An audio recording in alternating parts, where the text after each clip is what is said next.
My son, Howard Strauss, has written a very important biography, which gives all the details. It was interesting that my father went through medical school just like all other medical students, but there was one difference. He had very severe migraine headaches, inherited from his mother. And the migraine headaches, by the time he was through with residency, internship and residence, he had migraines so frequently, 2 and 3 days a week, where he was lying in a darkened room and his eyes and his half head was hurting and he couldn't stand light and things like that. And he had migraines. And he asked his teachers and professors and doctors and said, what am I going to do? And they said, well, just read up, it's incurable. By the time you're 55, you'll feel better. But I'm 25. I can't live this way. I don't want to live. So the doctors would tell him, well, learn how to deal with it. He said, no, I can't do that. And he set out to see what he could do to find help for himself. And he searched for a long time.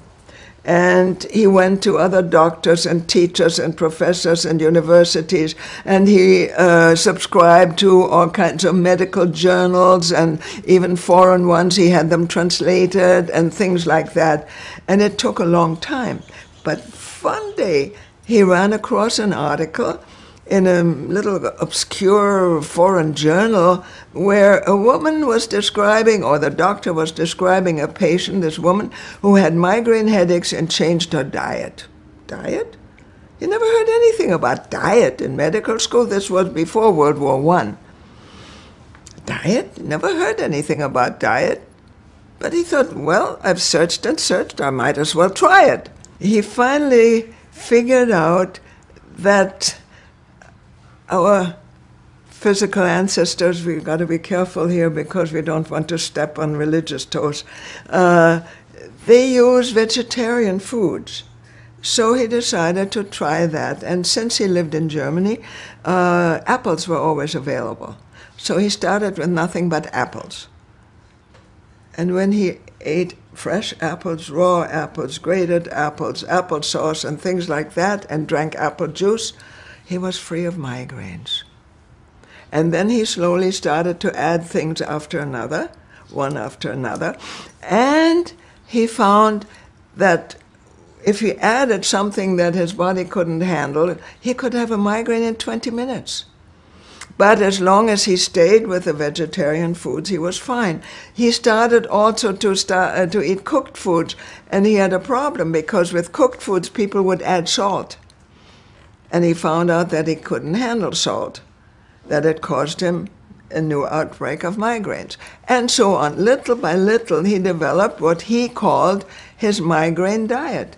He was still thinking the medical way as he had been taught. For each disease, there's a cure or a treatment, okay? So he thought that when he was using one thing that would cure his migraines, that would be helpful and curative for other people's migraines. Never thought of any other disease. So when he settled down to his own practice in a city where I was eventually born by the name of Bielefeld in Westphalia, northwest Germany, he treated people who came to him with migraine headaches and said, look, migraines are supposedly incurable. I had migraines, I'm doing this. Why don't you try it? He never promised them a cure or anything. But he said, it helped me, why don't you try it? And invariably, these patients would come back and say, yes, doctor, as long as I do what you tell me, I'm free of migraines. If I cheat, I have a migraine. Okay, so he was convinced that this was a good migraine therapy until one day a patient comes back to him, had been complaining of migraines, and said, yes, Dr. Gerson, but I had a different problem also. And that was skin tuberculosis. and it's called lupus vulgaris. It's not the regular, what we now call lupus. Lupus vulgaris, skin tuberculosis. And he said that too is healing. So my father said, no, that's impossible. It's an incurable disease. It must have been something else.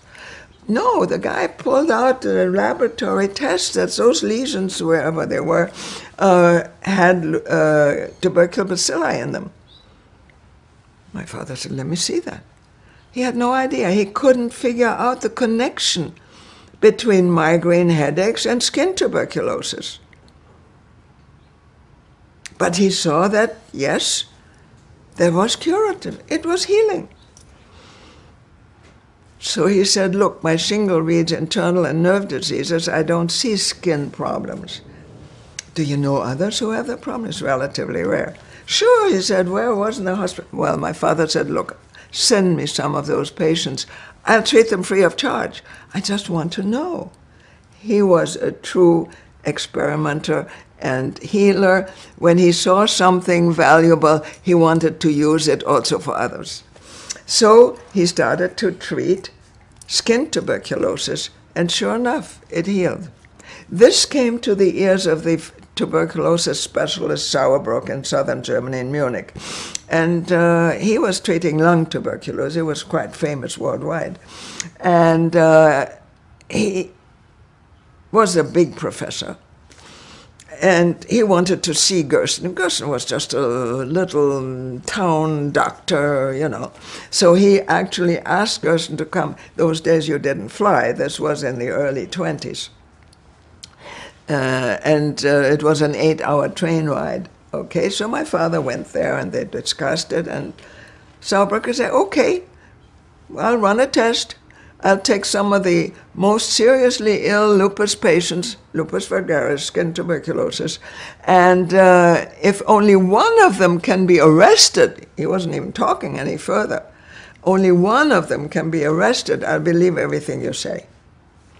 So he took 450 advanced skin tuberculosis patients and fed them the Gerson food, the Gerson therapy. 446 recovered. Didn't just get improvement or stop, recovered. So he published this. He was the big professor. My father's name was sort of on the bottom. Anyway, my father didn't care. He didn't want glory. But he figured if skin tuberculosis can be healed with this migraine diet, why not other forms of TB? And a lot of young people had the so-called galloping tuberculosis and were dying. People, kids between the ages of 18 and 22, there was a lot of death. And so my father started to treat some of those. And sure enough, they too recovered. And he was called to Berlin, to the big, hospital and so on. He only accepted patients that were certified uninfluenceable. Because he was always told, oh, well, they're early cases, they would have healed anyway. Not true, but the doctors always thought of excuses, okay? So he only took cases that were certified incurable. And sure enough, they got well. But that is the time when he found out that these patients often had other problems.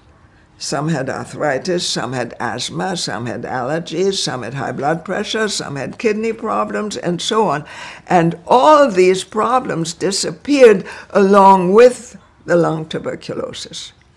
And that's when he realized that he was no longer treating a disease. He was helping all the body's systems to reactivate their healing mechanisms so that everything was healing. That's when he really parted company with Orthodox medicine. And of course started to heal chronic diseases. You name it, it's curable. Orthodox medicine claims that chronic degenerative disease is incurable by definition. We have been curing it in Mexico with the Gerson therapy for 35, 40 years now.